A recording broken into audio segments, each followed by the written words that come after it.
to the Georgia Dome in Atlanta, home of the Dirty Birds, where we bring in the two men who will call the action, and that's Brandon Godden and Charles Davis.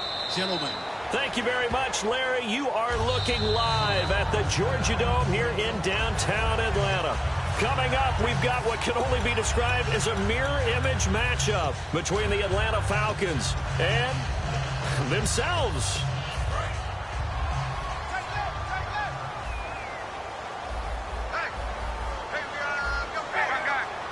They come out here in the eye. They'll run for the first time with Devontae Freeman. It's a loss of a yard there, and now second down. The defense won that play so fast that I think if the running back even had time to notice if anyone was there, it was just a blink of an eye, and there was a loss on the play. Get up!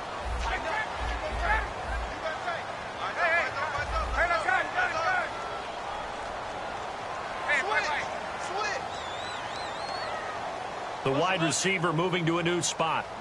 Again, they'll run with Freeman. And not a whole lot doing there as he'll get it up to about the 28-yard line. 4 yards on the pickup there as they get it back to a more manageable 3rd and 7. All right, let's look at the offense. Devontae Freeman, this is a guy that you wanted to talk about, so take it away. Brandon, have you seen a running back play with such joy as well as such fury? I love the way he runs the football and attacks defenses. A tough spot here on their opening drive. This is 3rd and 7. On 3rd down, Ryan. And he's going to be out of bounds right at the 40. And 12 yards that time and picking up the first. And that's how you pick up a first down. Not only does he make the catch, but has enough body control to get his feet down inbounds, toe tapping and dragging to make sure he gets it done.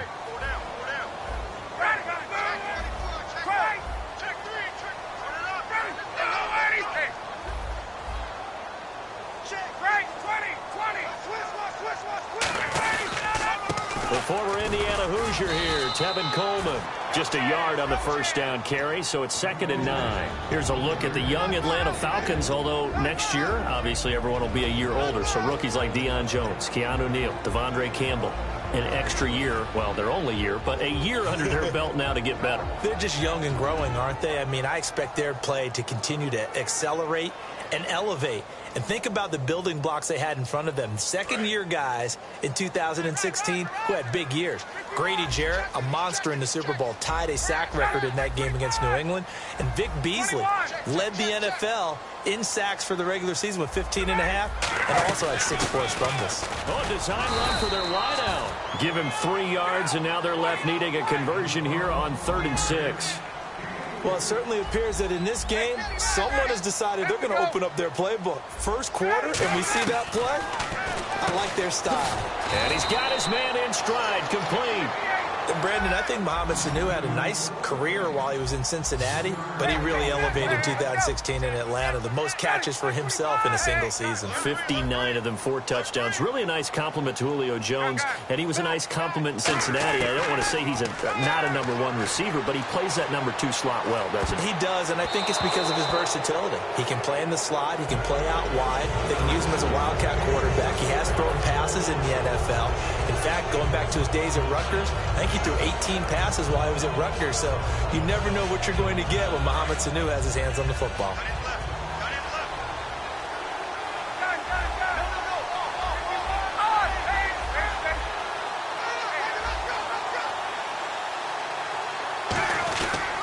They'll try and run for the first time with Freeman. And nothing doing.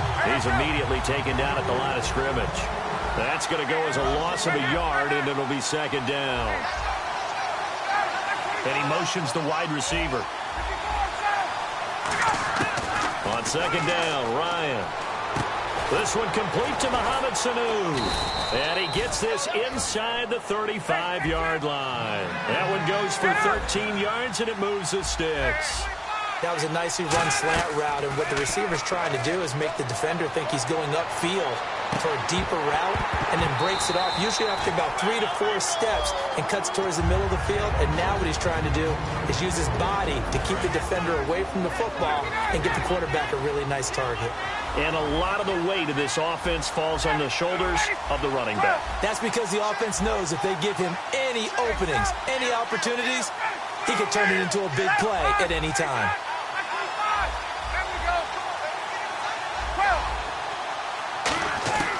Again on 2nd and 10, it's Ryan. And incomplete there. A nice hit. Jars the ball free and brings up 3rd down. And here we go. We get to see the Falcons again on offense. A crew that last year scored 540 points, tied for 8th most all time. But my question is this, such a crushing Super Bowl loss in the offseason, does that set you back big time, or does that fuel and feed you momentum-wise going forward? It should fuel and feed you momentum-wise going forward, partner. That's exactly how it's supposed to react, and that's what you'll see in the Falcons' locker room in the entire offseason. They'll talk about finishing, unfinished business, things of that nature.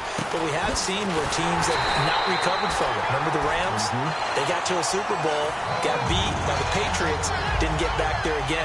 The Broncos in 2013, #1 offense, #1 scoring offense. They didn't get back in 2014, but they did in 2015. So you can recover from it. So, of course, they wanted to find the end zone, but when you go on the road and your first drive results in points, I think you're pretty happy. You have to be, because you've taken it to the home team in this case. And while you may not have shut up the home crowd, you've quieted them down a little bit. Good way to start. And he'll get it up to about the 26-yard line, just across the 25. Atlanta now coming out on the field. And on that last drive, went for it on 4th, turned it over. A good job by their defense, though. They held them to 3, but this offense, they've got to be a little bit better, a little bit more careful here. And sometimes when you see these calls on 4th down, when they decide to go for it, it's not necessarily the coach saying, I believe in my offense. Sometimes the coach saying, I believe in my defense. I can afford to go for it here, because if we don't get it, I don't think we'll give up more than 3. And that's exactly what happened there. You think that factored in? I do. I think that he had that in his mind going into the game, that I'm going to be aggressive on offense because I know I've got a defense that can hold up their end. Alongside Charles Davis, Brandon Gaudin, it's the Falcons in possession to begin quarter number 2. They've got it 2nd and 10 to start things out. 21. Check it back. Check it back. Get up. Switch. 51. Right hand. Coleman now. And here's another tackle made at the line. So they're converging well on the football now. No gain on the play there, so that doesn't help. Now they're looking up at a 3rd and 9 situation.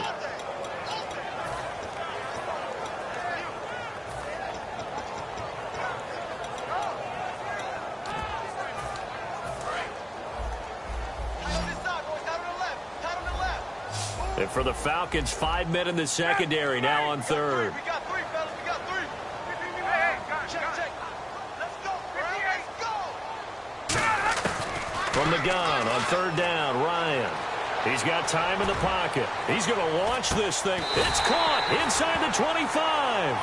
A big play there. Ryan to Jones. 52 yards. Well, we know he's got the speed there. He needed the speed and the hands. A great catch. And because of that speed, you have to respect it as a defender. So you have to either play. And he'll take it into the end zone. Touchdown, Atlanta. Tevin Coleman, a 21-yard touchdown run. And the Falcons have taken the lead. Well, partner, that was another explosive run. And one thing I've learned in our time in this game, yes, the offensive line has to get a lot of credit, but for big runs to occur, the wide receivers have to block well downfield. And then you have to have a good guy carrying the ball too, right? Oh, without a doubt. You need that difference maker lugging the rock. Now the Falcons offense gets ready to head back onto the field. And last time able to get 3. It's not what they wanted. They wanted 6, but they got at least something. They mustered something out of the drive. They'll take it. I like the way you've described it. Not ideal, but they'll take it. Anything to put some points on the board. But this time on offense, they don't even want to see the field goal kicker trot on the field. They want that ball in the end zone. Yeah, they'll be going for 6. They'll send the tight end in motion left. Here's Coleman. And they're able to get this one across the 35. And for Coleman, if you combine the rushing and receiving yards, close to 1,000 last year. He had 8 touchdowns as well, and was just really a great 1-2 combo with Devontae Freeman. An outstanding one, and just think, if he's on just about any other NFL team, he's probably the lead running back.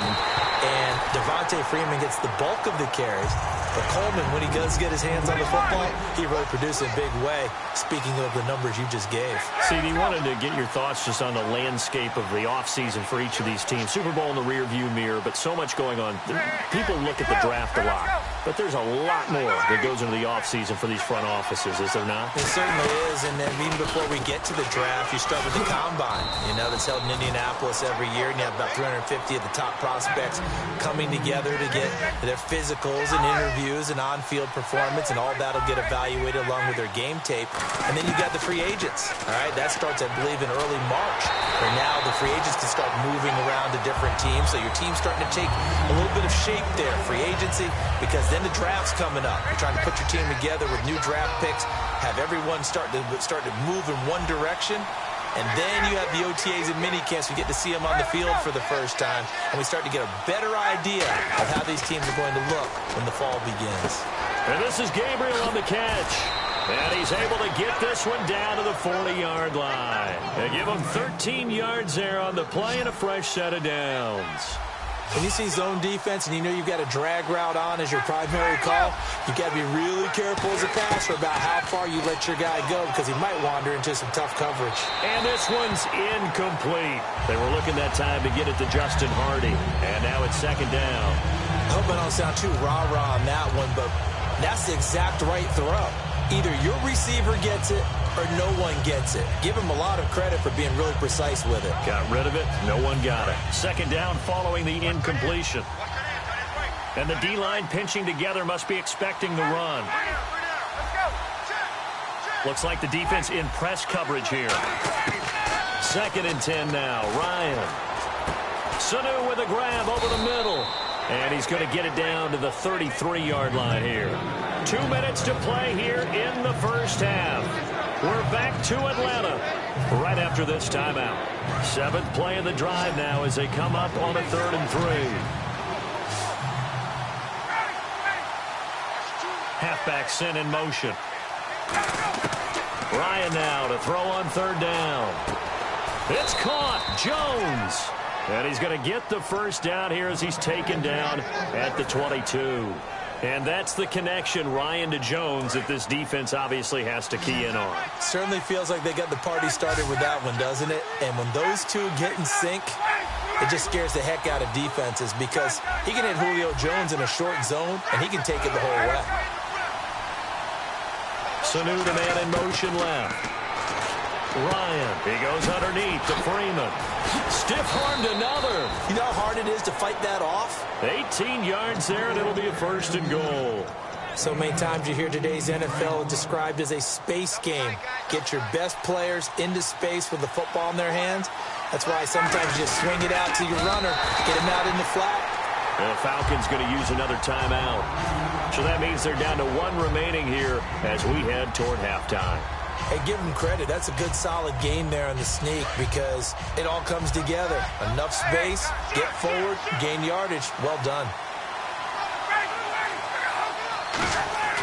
This time, Ryan hit, and he lost the football. And a big turnover there as his guys will get the football back. And here now come the Falcons. And they'll just simply be looking to build off the confidence of the last time out where they scored a touchdown. And confidence is powerful, isn't it? When you've scored once, you feel like you can go back out there and get it done again. Doesn't matter what the defense throws at them. They feel like they're in a groove right now. And now a timeout defensively by the Falcons. It's just their first, so they'll have 2 remaining here before we get to halftime. Second down following the run.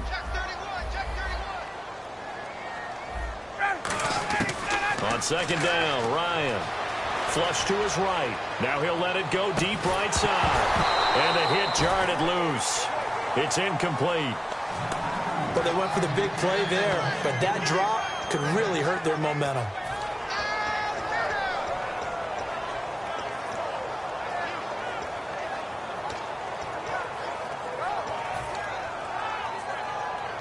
And you would have to think an obvious passing situation here on 3rd and 9. On 3rd down, Ryan. Flushed out right. Now he's going to let it go deep right. And got his man complete. And he takes it all the way down to the 44-yard line. There will always be a place for methodically marching the ball downfield. But when you can pick it up in big chunks and strike like that, have explosive plays, that's often the difference in winning and losing.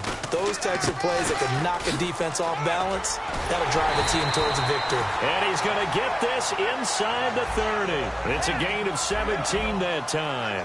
And the Falcons are going to get a first. And now it looks like they're going to be in the hurry-up. They will run again with Coleman.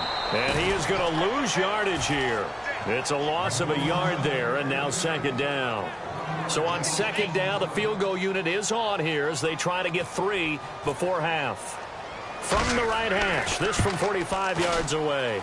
And Bryant's kick is good.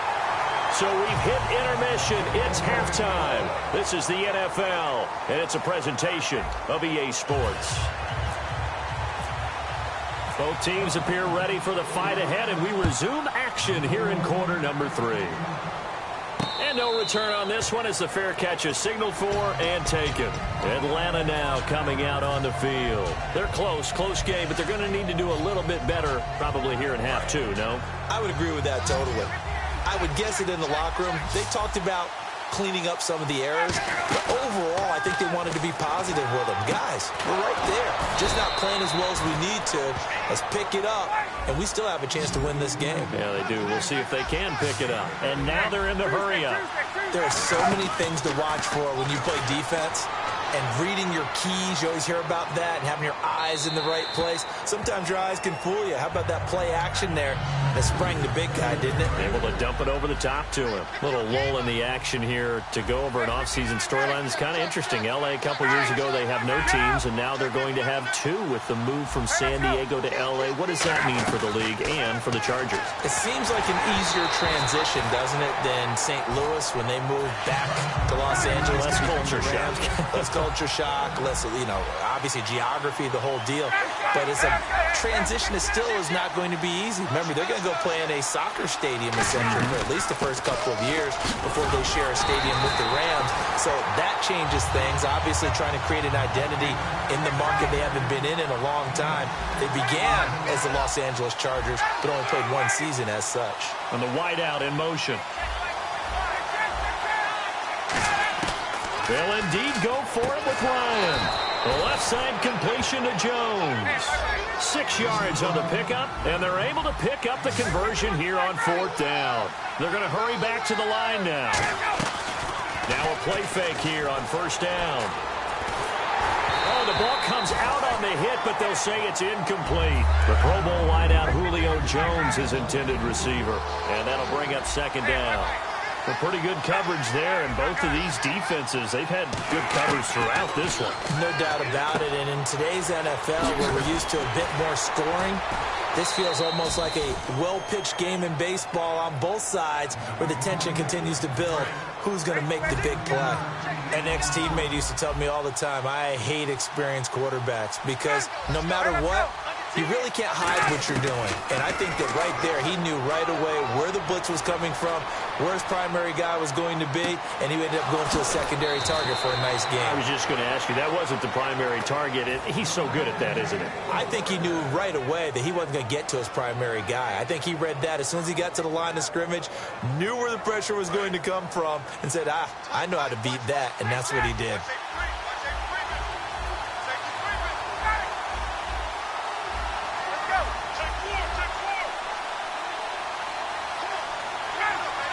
Now receiver in motion left. Ryan. And that is caught. Touchdown, Falcons. Taylor Gabriel from 4 yards out. And the Falcons are an extra point away from tying the football game. And he's able to put it through.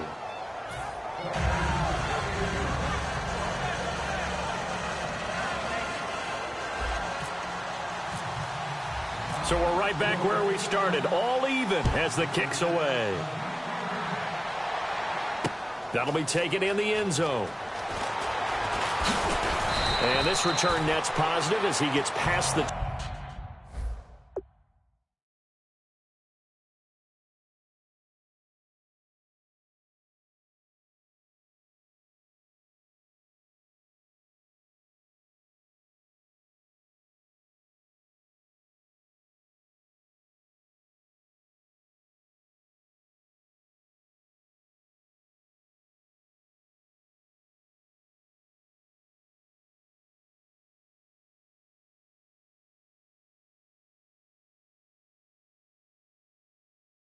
...25 and up to the 27-yard line. Now we take a glance at the offense as they work their way back out for their first possession of the second half. And after the field goal last time, we'll see what they can get here. At least they got points out of the last drive, Charles.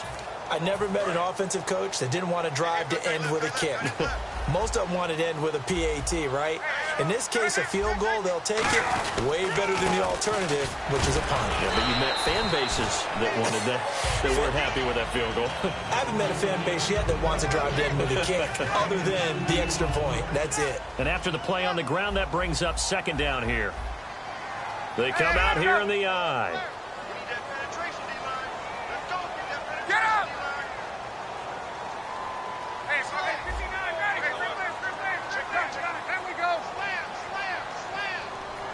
Sanu, the man in motion left. On second down, Freeman. And he'll lose yardage here, going down back at the 28. He lost 2 there, and it's third down.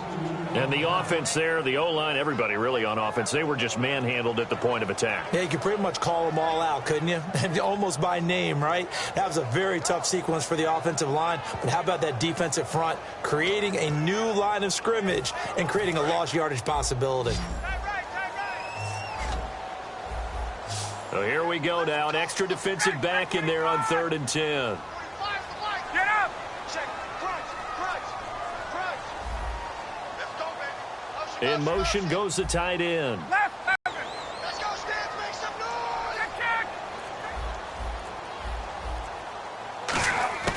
From the gun on 3rd down, Ryan. Escaping the pressure right. Now he's going to go up top over the middle. And a shot taken on 3rd down.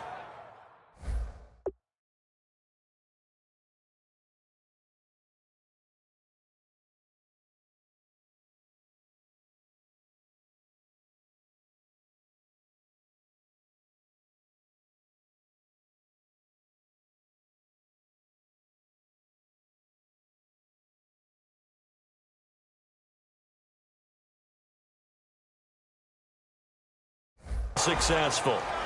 4th down now.